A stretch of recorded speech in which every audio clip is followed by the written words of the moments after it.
Long time ago, lived Bukola, popularly known as Bukky. She hated poverty so well and was determined to break the backbone of poverty. She shunned everything relating to men because she didn't want to be distracted in any way. She was focused, dogged, and unapologetically a hustler. She was never ashamed to do anything good that would put money into her pockets and food on her table.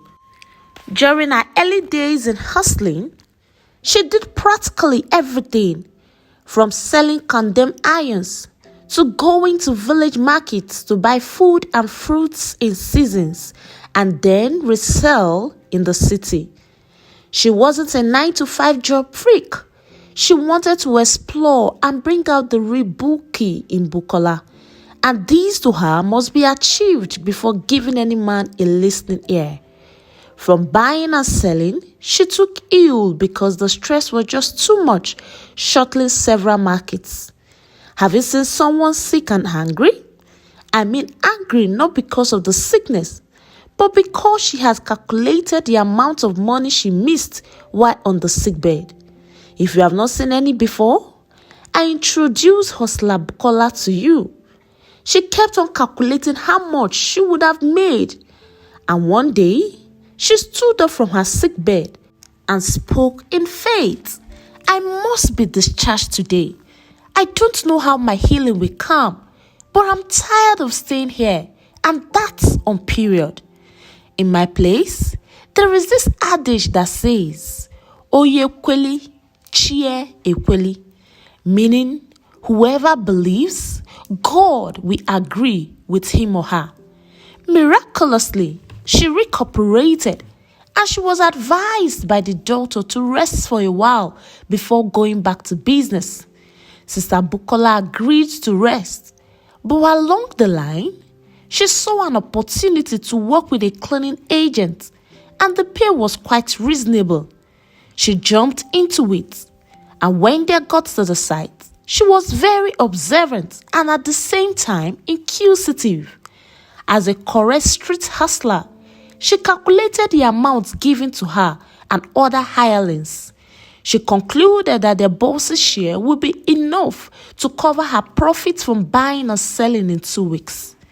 Her boss loved her hustling spirit and was kind enough to answer all her questions.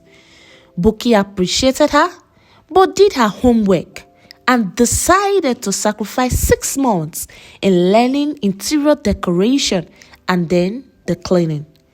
As an achiever, she did it and set into the business as an amateur. As a correct business babe, she pocketed her shame and carried her business on her head. She targeted big offices.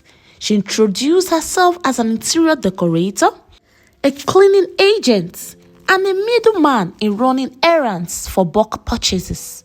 The way she talked smoothly made it easy for her to be hired.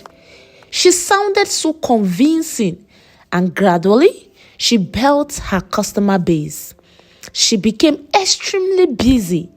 If she wasn't cleaning, she will be handling interiors or will be in the markets. As she got so busy, her pockets became swollen. She saved and bought plots of land, which she gave a period of 1 year, 6 months before selling off. The profit she made from reselling her plots of land made her delve into real estate. Eventually, the real estate opened her up to more customers because she had more cleaning and interior jobs. She was so smart to meet the head of the real estate company she worked with, and she offered a good and not so easy to look away percentage for any cleaning and interior job that she will get from them. This was her smartest move because she finally broke the backbone of poverty. She attained the level of success she admired, and it was now time to get married. And there was a big problem because she had passed her prime. So men were no longer asking her out, and Bukola all of a sudden started feeling lonely and void simply because she had now made up her mind to be called a Mrs. One thing she vowed never to do was to be the one asking men out. If they don't come, she said, I will remain and die single. But thank God it will be said that I was single but rich. She started attending parties, but no single hello came from any man. Since it's not a lifestyle she grew with, she soon got tired. She switched to another plan of entering public transport just to be assessed. But she gave up too soon when the bus conductor baptized her with speed when asking other passengers behind her for money. Bukola concluded that she had traded her marital destiny with wealth, and so she decided to chop life and shun loneliness, all because of a man. Just when she had distracted herself from the thoughts of getting married, she was approached by Bukky, a tall, dark, handsome man that had never been married. Since celebration now, Bukola concluded that it was going to be a Bukky squared wedding event. She bragged about getting the best among the best. She did not even use the usual guest slangs like, give me time to think about it, or I am not interested. Think about what exactly? In her late 30s? And besides, it was as if the man's eyes were completely shut towards her direction. So this that managed to come was a very big yes. 3 months into their relationship, Bukky told her that he had a problem with his house accommodation and his account frozen because of huge amount of money that entered, and that he needed a roof over his head for 2 weeks, which he claimed would be enough to get his account worked on. Bukola accepted immediately. She said her house is big enough to comfortably accommodate 7 people and that he was free to stay as long as he wanted. Bukky packed in and they became intimate. The 2 weeks came and he was not in any way ready to move out. No sign at all. And worse still, he doesn't leave the house. He was always indoor 24/7, eating free food and having all his bills sorted by kind Bukola.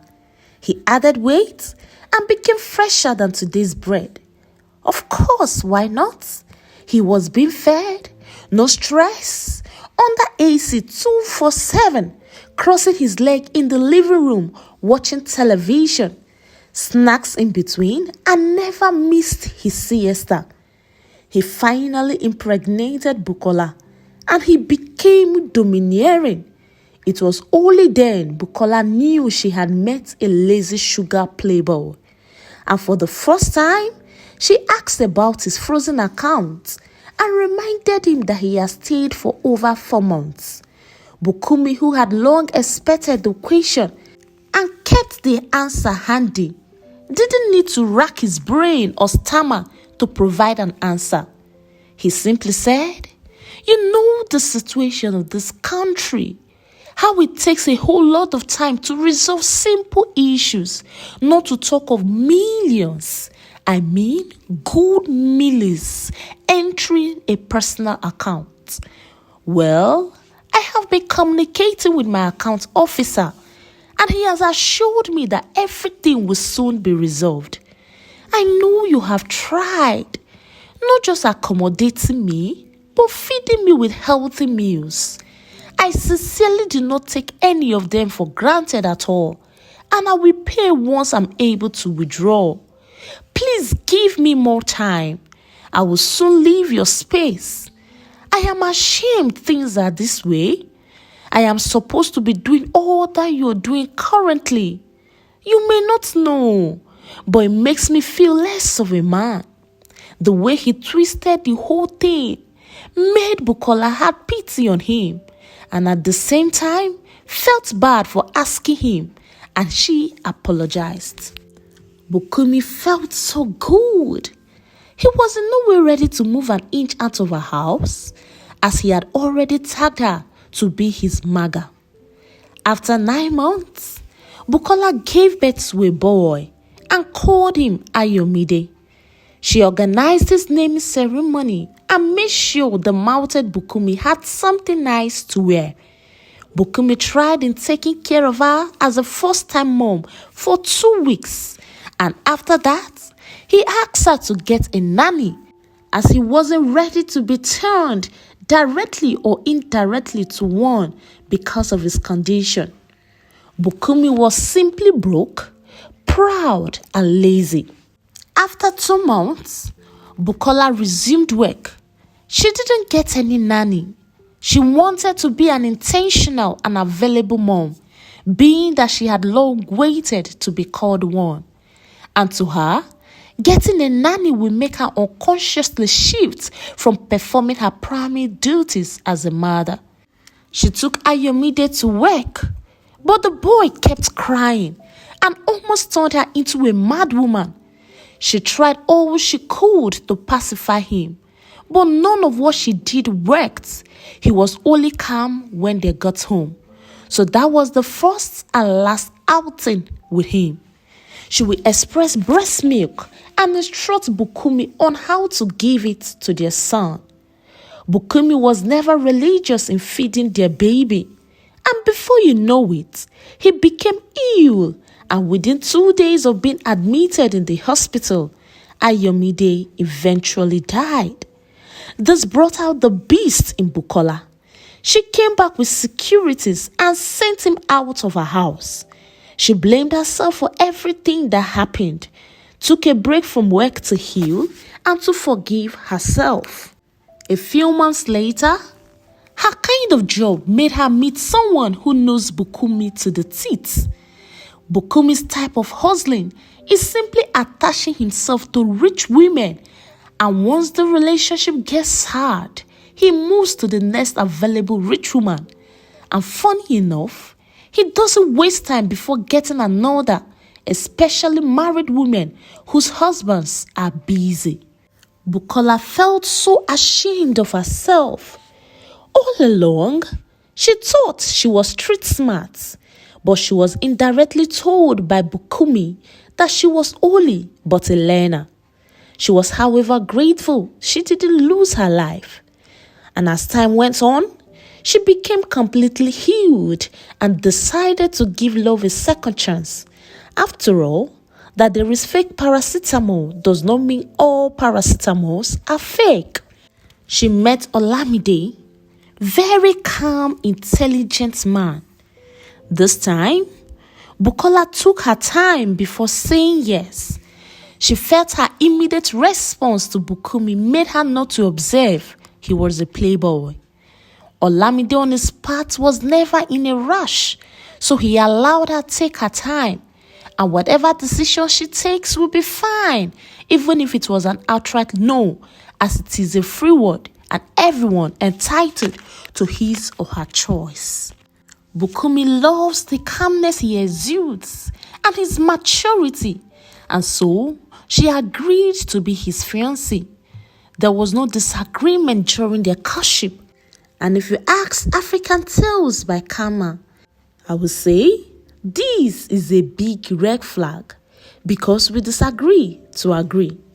Bukola called it maturity and didn't see anything wrong in it. Olamide introduced her to his family. His father was late, so she met with her soon-to-become mother-in-law, brother-in-law, and teenage sister-in-law called Eyanu. Everyone accepted Bukola. They were so happy to meet with her, except Eyanu. She didn't pretend about it at all. She was even forced to greet Bukola, and immediately she managed to greet, she left the gathering. Bukola and her part tagged her to be a small witch in her mind, but promised to do everything possible to win her to her side when she eventually becomes part of the family. Olamide's mother observed how shiny Bukola's skin is, her expensive dress and gold jewelries. The only thing she saw making a bold statement is a lady doing so well for herself. This made her endorse their marriage immediately. She didn't want her son to get married to a lady still struggling financially because she doesn't want her son's attention to be shifted from her after marriage. They got married, and it was as if Olamide's family went for a family meeting before the wedding because they only allowed them enjoy 3 months of their marriage. Immediately they found out that Bukola was far richer than Olamide. They became financial parasites. Olamide's mother will intentionally table all her needs before her son only when Bukola was around. And she will keep mentioning them until Bukola steps in to do something. Bukola got tired of her tactics and decided to place her on salary and stock up her house every 3 months with foodstuffs just to avoid her begging by tricks. She eventually found out the age of Iyanu, and then she began to ask some questions. Olamide's father died 20 years before Iyanu was born. Olamide himself is 50 years and his younger brother 46 years. And Iyanu doesn't look like them one bit. The whole calculation didn't add up, and she asked her husband politely, "Ifemi, who is the father and mother of Iyanu?" That question made Olamide uncomfortable. You know that feel of discomfort when someone asks a question I call a no-go area. That was how Olamide felt, and he answered, "My mother is a mother now. What else do you want to know? She addresses me and my brother as Brother Olamide and Brother Shina. Is that not a sufficient answer to your question?" And Bukola asks, "But how come she doesn't look like any of you?" And Olamide responded, "Well, I have never molded a pot in my life, not to talk of a full-fledged human being. I am not God. So, my darling wife, that means I don't have an answer to that question of yours." Bukola then said to him in a very subtle voice, "I told you everything about my life.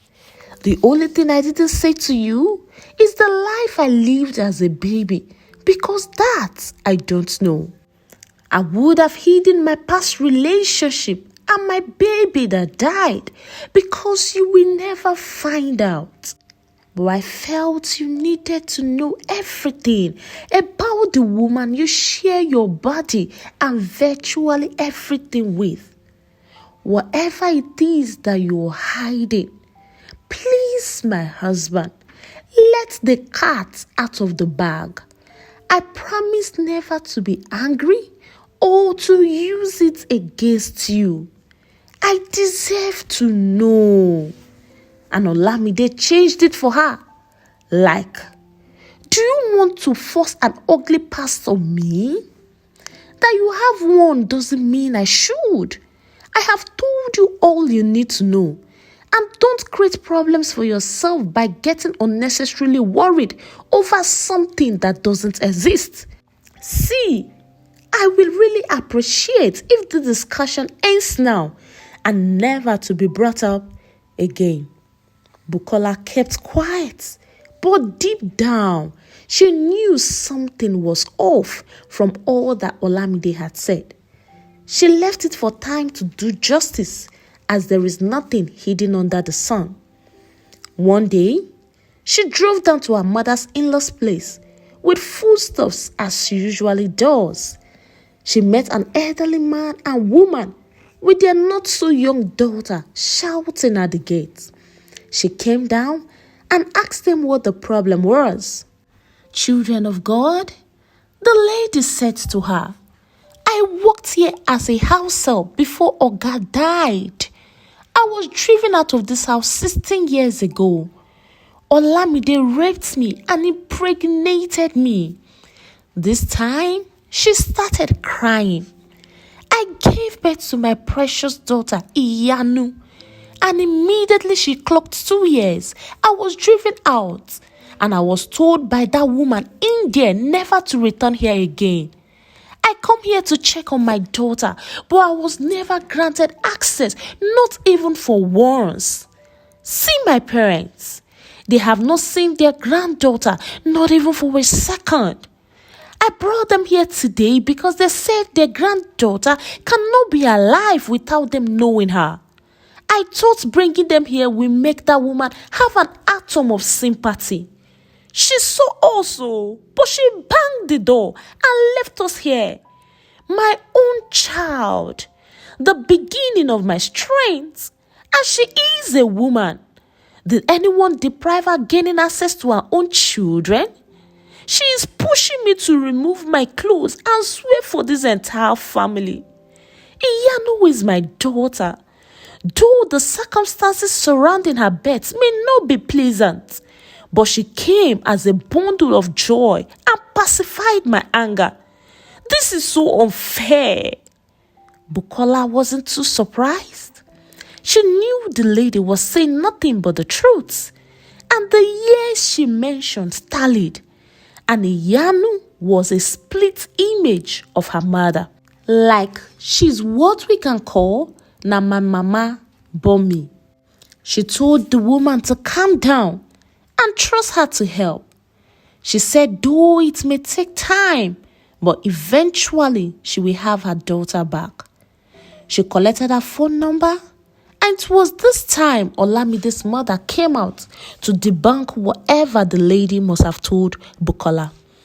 Bukola smiled and said in her mind, even a daft knows the truth. She dropped the foodstuffs and zoomed off without spending one more minute because she saw a beast and not her mother-in-law. With the way she drove out, her mother-in-law knew there was fire on the mountain. So she immediately called her son and told him that the breeze had finally blown and their secret sampled to the tiniest details before Bukola. Olamide's seat became very hot. He became instantly pressed and went to the restroom to excrete what I call hot shit. He went home, met his wife, and said to her, everything that lady said is nothing but fabricated lies. And Bukola smiled and said, I see. Fabricated lies with accurate dates.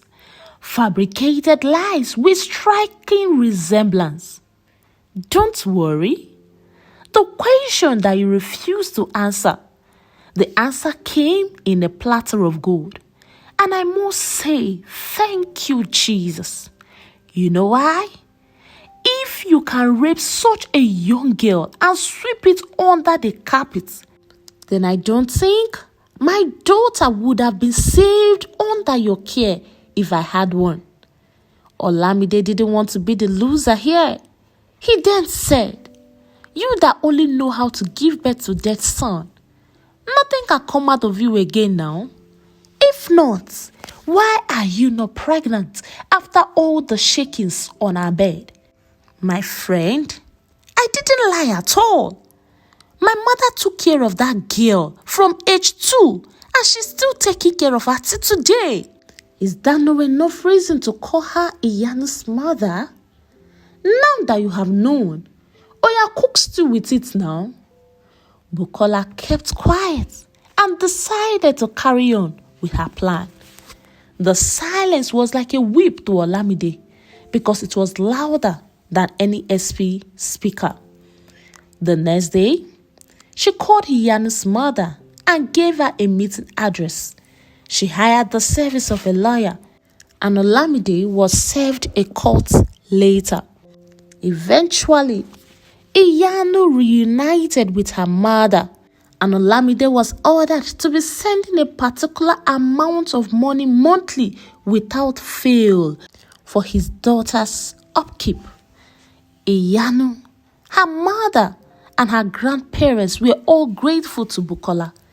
Iyanu apologized for the cold shoulder treatment she dished out to Bukola. She said it was simply because she didn't want another woman to take up the position of her mother, who she had always seen by the gates pleading to have access to her but was never granted. Bukola forgave her because to her she had a valid point. Bukola pressed a stop button on all she was doing for her husband and his people. She moved out of the house and adopted a boy and a girl. She never got married again, and she was constantly helping Iyanu and her mother financially, and they became so close. Olamide didn't know how he crashed that feeding once a day became a problem. His mother suffered to death. Her evening life became a full book of suffering, shame, and regrets. Hey, Africantales by Kamo Tribe, thank you for watching the story to the end. Before I go today, the book of Ecclesiastes chapter 3 and verse 1 says, "To everything there is a season, a time to every purpose under heaven." This is not only about marriage. Please, I beg you, relate it to every aspect of your life. If you are in your prime and people are coming asking for your hand in marriage, please prayerfully consider one and settle down. Because if you miss the timing, it will only take the grace of God to get it right. I want you all to help me do something. Look round your locality. Check people who had missed their timing. Just check and tell me what you have observed in the comment section. I am not shaming anyone. No, far be it. But I'm telling you, my viewers, to always work with God's timing so that you can have an all-round rest. On this note, today's special hug will be for Antonia Osagwe, watching from Canada, Binta, watching from Cameroon, and Mavarade, watching from the United States of America. Have you liked? Have you subscribed? Have you shared? If you have not done, please do. And I know you learned something from today's story. If you did, please share it with me in the comment section, as I'll be responding to everyone as usual. And please don't forget to tell me where you're watching the story from as well. Till I bring another story your way, it is a goodbye. God bless you.